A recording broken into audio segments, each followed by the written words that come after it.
நேத்து நம்ம சப்ஸ்கிரைபர் அக்கா ஒருத்தங்க நீங்க வீட்டுக்கு வாங்க, எங்க வீட்டுல ஒரு அதிசயம் இருக்குது அப்படின்னு கூப்பிட்டாங்க. ஆட எங்க பாட்டி ஒண்ணு 70 வருஷமா கோமால இருந்து நேத்து தான் முழிச்சிருக்குது. அதனால நீ கொஞ்சம் வந்து வாரு அப்படின்னு கூப்பிட்டாங்க. நானும் போய் பாட்டிய பார்த்து பேசி போட்டு வந்தனுங்க. பாட்டிக்கு எம்புட்டு புரிய வச்சாலும் பாட்டிக்கு புரியல. பாட்டி நீ 70 வருஷமா கோமால இருந்து இன்னைக்கு தான் முழிச்சிருக்கிறன்னு நம்ம சொன்னோம்னா, நேத்து தூங்கி இன்னைக்கு முழிச்சு போட்ட நீ என்ன 70 வருஷங்கிற அப்படின்னு நம்ம மேல கோவப்படுறாங்க. பாட்டி 70 வருஷத்துக்கு அப்புறம் இப்ப எம்புட்டு மாறி இருக்கு தெரியுமா அப்படின்னு கேட்டேன். கேரக்கு முடிச்சவள பெரிய டிவி போட்டி சின்ன டிவி போட்டியா மாறி இருக்கு அப்படித்தானே, அதத்தான் உடனே மாத்து போடலாம்ல. பாட்டி எதையோ பார்த்து கன்ஃபியூஸ் ஆயிருக்கு அப்படிங்கறத நான் முடிவுக்கு வந்துட்டேனுங்க. சரி பாட்டி நீ என்னத்தை பார்த்து கன்ஃபியூஸ் ஆன அப்படின்னு கேட்டனுங்க. அடிக்கடி நம்ம சொல்லிக்கிட்டே தான் இருப்போம், இந்த நாசமா போனவன் பேச்சு கேட்காதீங்க கேட்காதீங்கன்னு. ஆறாவது கேட்டீங்களா?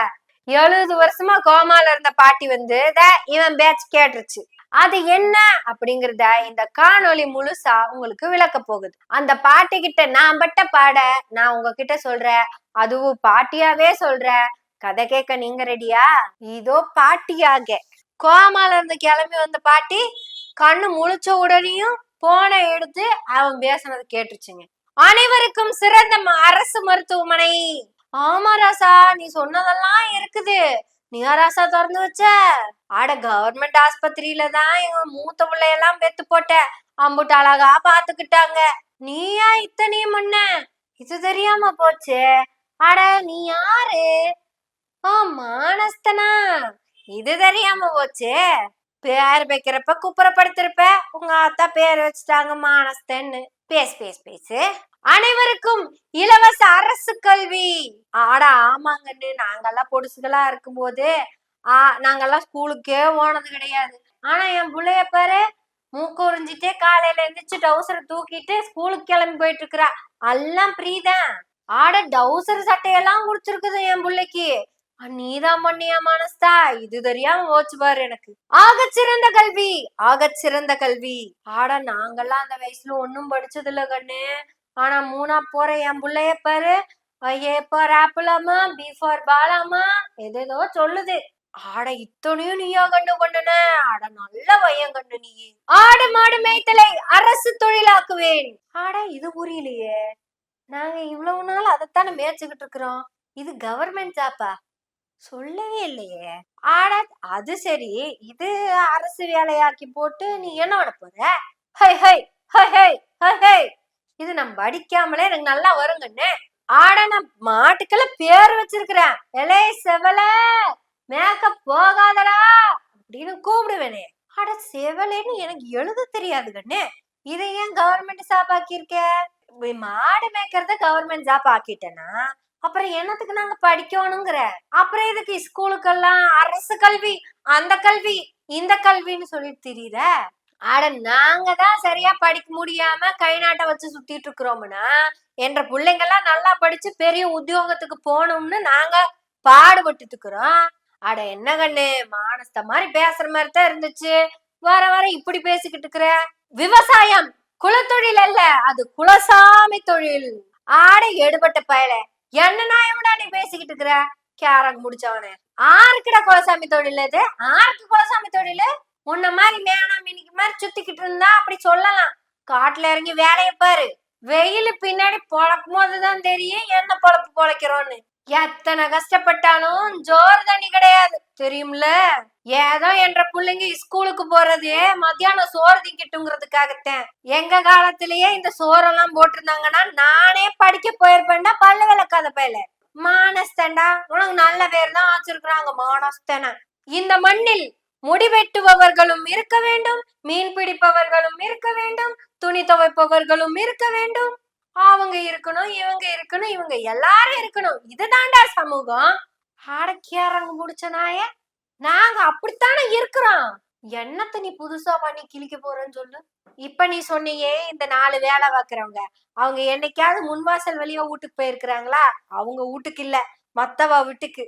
அவன் வீடே வாசலை மொத்தமும் வாசலாதான் இருக்கும், அது வேற விஷயம். நாங்கெல்லாம் வீட்டுக்கு புறவாச வழியா போய் கிடைக்கிற வேலையை செஞ்சு போட்டு அவன் குடுக்கறத குடிச்சு கெட்டதோ இல்லையா குடிச்சிட்டு கிளம்பி வந்துகிட்டு இருந்தோம். ஆமா, இப்படி எல்லாம் சமூகத்துல இருக்கத்தான் செய்யுது. இந்த அழிவை பத்தி எல்லாம் நீ பேச செய்யற எது? இந்த சீரழிவை பத்தி எல்லாம் நீ பேசலையா? பாட்டி என்ன கூப்பிட்டு என்ன தெரியுமா சொல்லுச்சு?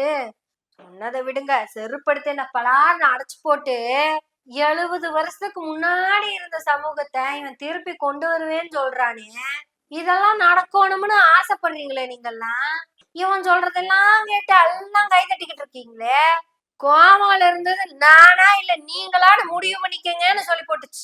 அப்பதான் நானும் உட்கார்ந்து பாட்டி கொஞ்சம் வளாவரியா என்ன விஷயம்னு சொல்லுவாட்டின்னு கேட்டேன். வேளாவரியா சொல்றதுக்கு என்னம்மா இருக்குது? நீ சொல்ற இந்த சில்லற பையன் என்னெல்லாம் பண்ணுவேன்னு சொல்லிட்டு இருக்கானோ. இத 2000 வருஷமா இந்த சமூகத்துல சனாதனம் பண்ணிக்கிட்டு தானே இருந்திருக்கு. எங்களுக்கு கல்வி கிடைச்சது இல்ல. எல்லாத்துக்கும் கிடைச்ச பொது கல்விய இந்த அரசாங்கம் கொடுத்த கல்விதான். இந்த 70 வருஷத்துல எம்பிட்டு மாறி இருக்குது. இப்ப அவன் பேசினதுக்கெல்லாம் கை தட்டினான்ல, அதுல ஒரு சில்லற பையனை கூப்பிட அவன்கிட்ட 4 கேள்வி கேக்குறேன். சரி பையன் வேண்டாம், அவனுங்க எல்லாம் அப்படித்தான் பேசுவானுங்க. ஒரு பொம்பளை புள்ளைய கூப்பிடு. அந்த புள்ளைய கூப்பிடு, அந்த கார்த்திகாவை கூப்பிடு. கண்ணே, இப்ப உங்க அண்ணன் ஆட்சிக்கு வந்துட்டா. இப்ப இந்த ஆட்சி சொன்ன மாதிரி தான் உங்க அண்ணன் ஆட்சியை நடத்த போறான். 70 வருஷத்துக்கு முன்னாடி தமிழ்நாடு எப்படி இருந்ததோ அதே மாதிரி நான் மாத்தி வைப்பேன்னு சொல்றான். மண் வளம், மலை வளம், கனிம வளம், காடு வளம் இதை எல்லாத்தையும் காப்பேன்னு சொல்றான். 70 வருஷத்துக்கு முன்னாடி இதெல்லாமே காக்கப்பட்டுதான் இருந்தது. யாருக்கும் பயன்படாம அப்படியே தான் இருந்தது. ஆனா அன்னைக்கு காக்கப்படாம இருந்தது மனித வளம்தான். ஆனா இந்த 70 வருஷத்துல மனுஷனோட வளர்ச்சிய நம்ம நல்லா கண்ணு முன்னாடி பாத்துக்கிட்டு தானே இருக்கிறோம்.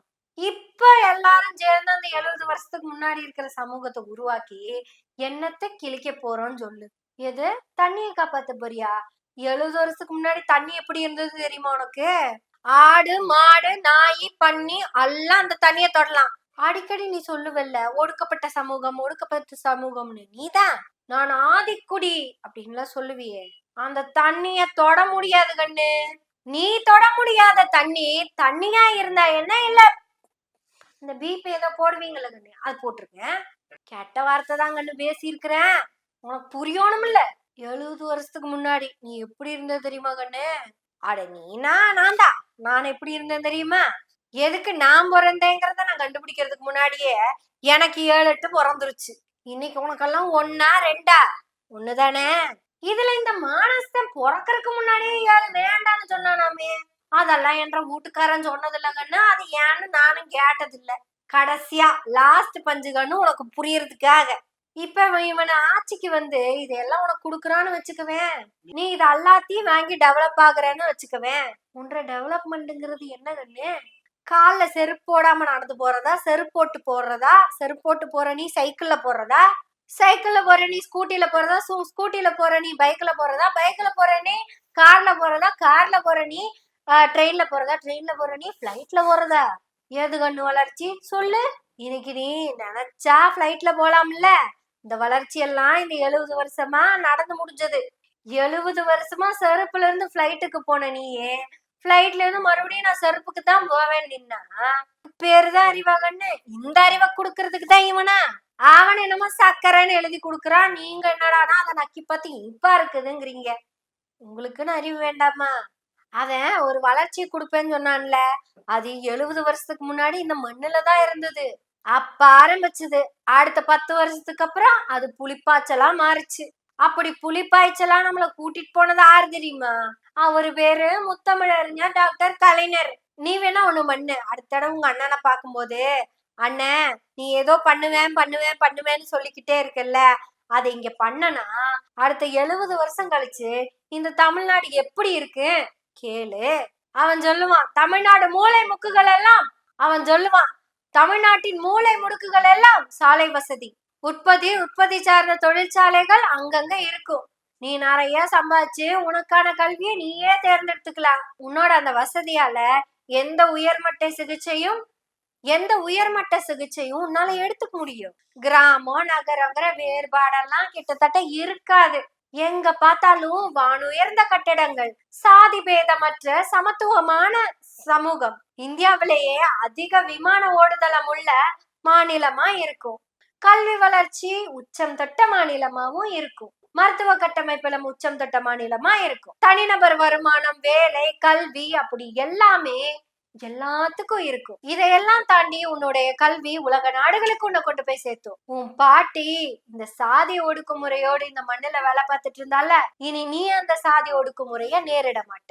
அந்த வேலையை செய்யறதுக்கு இந்தியால எங்கேயும் வாய்ப்பே இல்லாத மக்கள் எல்லாம் வந்திருப்பாங்க.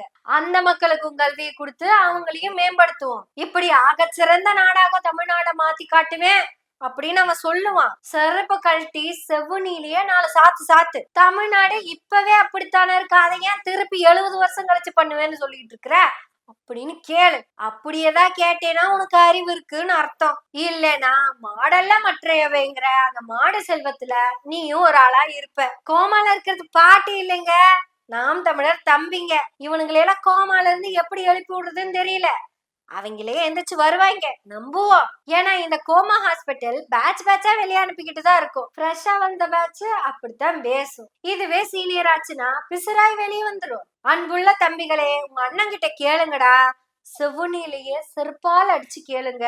70 வருஷம் கழிச்சு தமிழ்நாடு நான் இப்படி மாத்துவேன்னு சொல்றேன்ல, அப்படித்தான் தமிழ்நாடு இப்பவே இருக்கு. இதுக்கு காரணமானவர் முத்தமிழறிஞர் டாக்டர் கலைஞர். அவர் கொடுத்த திராவிட மாடல் ஆட்சி.